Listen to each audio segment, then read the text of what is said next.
So this is the hotly anticipated arrival of the Eurobox boxes from Eurobox.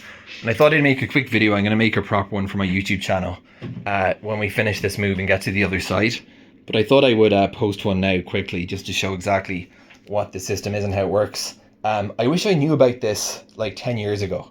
So basically, the Eurobox system is a standardized system for industrial storage.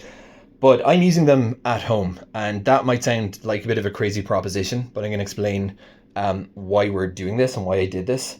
So the Eurobox, if you think about a pallet and a shipping container, think of those as the big things in the integrated standardized systems used in logistics, and these is the small things, the smallest unit. So these Euroboxes compact fit to a standard Euro pallet, and then that goes into a shipping container.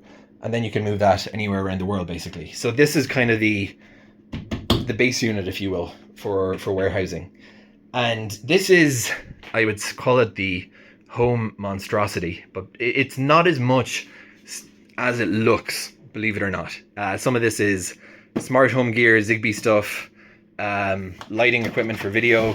And you can see the boxes, these IKEA boxes don't fit as much as you'd think. Like there might be 4 lights in this one RGB light one.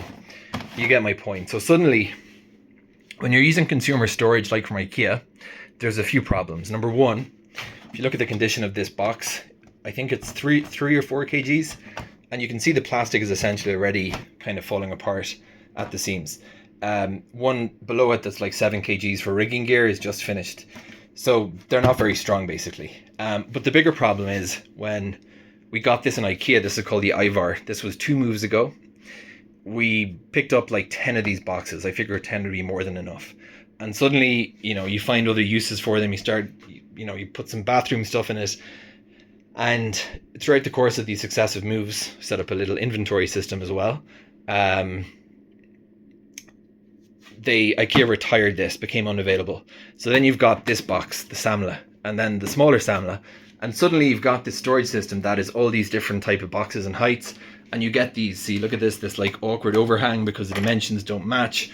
It's kind of a mess. Now, if you contrast with this system, the Eurobox system, the standard hasn't changed since the 1990s. That's an awful lot of time. There's no incentive to change the standard because millions of warehouses depend upon it being precisely the same. And I mean, down to the millimeter. So you get shelving that is exactly intended for Euroboxes. And you get moving equipment, think moving dollies, anything you could possibly want, platform trolleys for moving, that is precisely matched to the Eurobox dimension. This is the classic Eurobox, if you will. It's 60, 40, 23. So 40, 60, 40 centimeters across, 60 in, or stacked the other way, 60, 40. This would be the base unit, and you can get it in sizes from 15 through to, I think, Eurobox has 34. I got a few of the deep ones as well for things like lighting and small tools that I'm keeping up top there at the moment. So when we're moving, we're going to use a moving company, of course, for the heavy stuff. But for a lot of the small possessions that I kind of need to have with me for work, I'm actually hoping to move some of it in Euroboxes. You can stack them, and they stack very, very strongly together, as you can see. And they might matching lids as well. But even the ability to stack them like this, 1, 2, 3, 4, 5,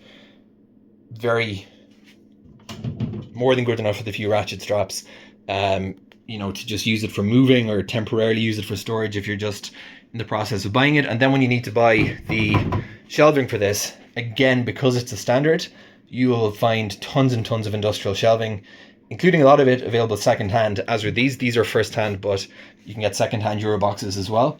That'll fit precisely these dimensions. And one other size here, this is a smaller Eurobox, and again, you're not going to find random mismatches because the stuff doesn't make sense. It's modular. That's basically the whole idea.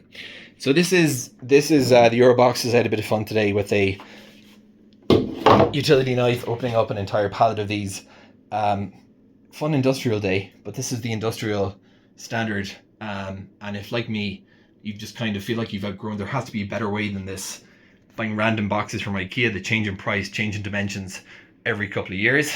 This is the foundation of the industrial storage standard, the humble but mighty Eurobox.